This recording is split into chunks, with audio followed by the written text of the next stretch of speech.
What is up everyone, Manny here. Welcome back to the next conditioning episode, in which I will discuss some further tips and tricks regarding the whole chapter of mental sharpness.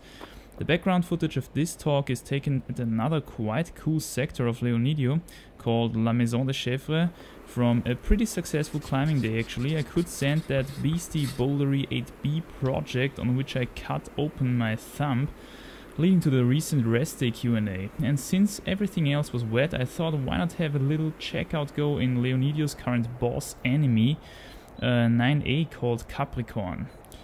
Didn't go too bad from a single move perspective actually, but I think linking everything together would be crazy hard.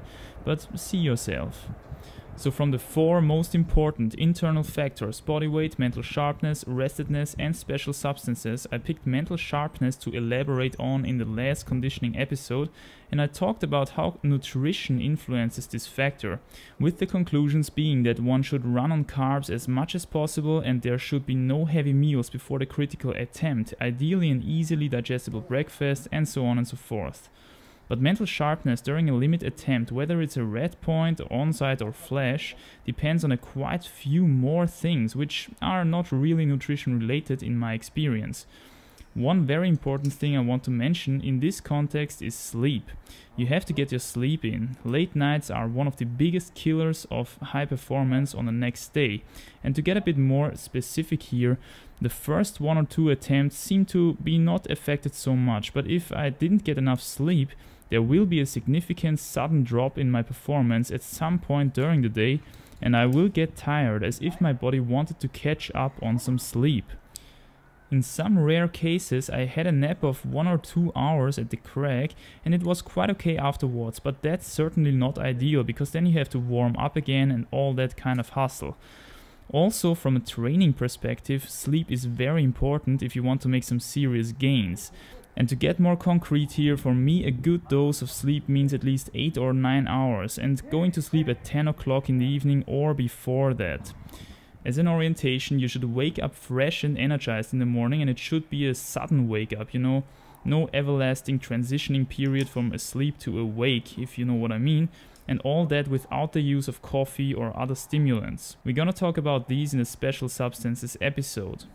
Bottom line, get your sleep if you want to climb hard, otherwise your mental sharpness and concentration will suck.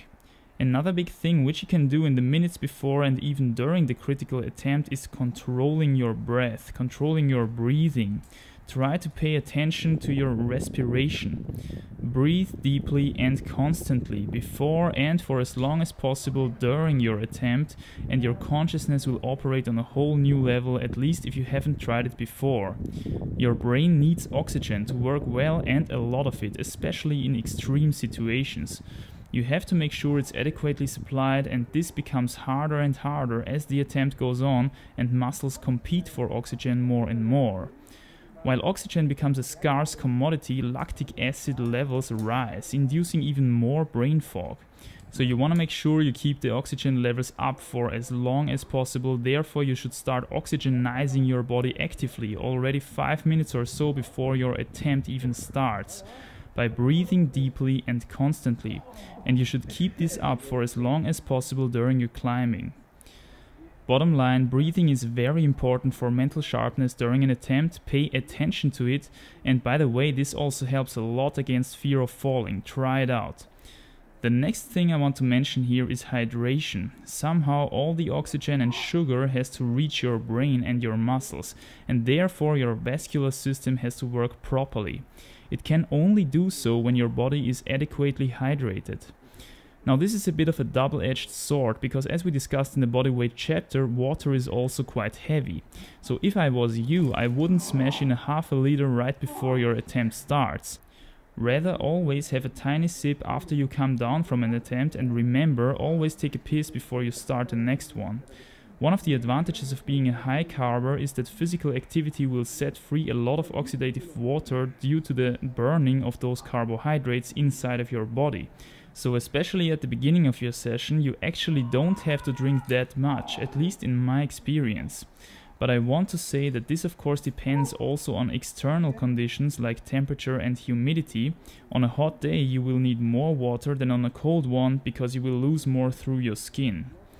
Also, being properly hydrated as a climber is in general quite beneficial when it comes to injury prevention, because all of those tendons, ligaments, cartilage and joints need to be lubricated in order to work properly. So there you go, finding the sweet spot between proper hydration and minimal body weight takes a little bit of experimenting, and of course it's different from individual to individual, but once you've found it, you've got yet another tool in your hands for ensuring peak performance.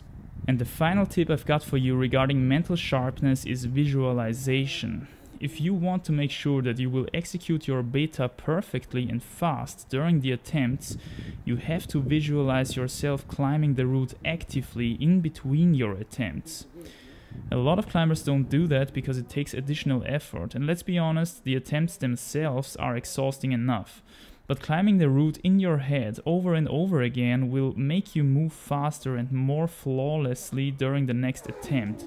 There's a reason why I've seen a lot of really strong climbers doing that already. It's just an excellent way of preparing your mind for the upcoming challenge, so definitely try it if you didn't do so far. It will give you a little bit of a boost for sure.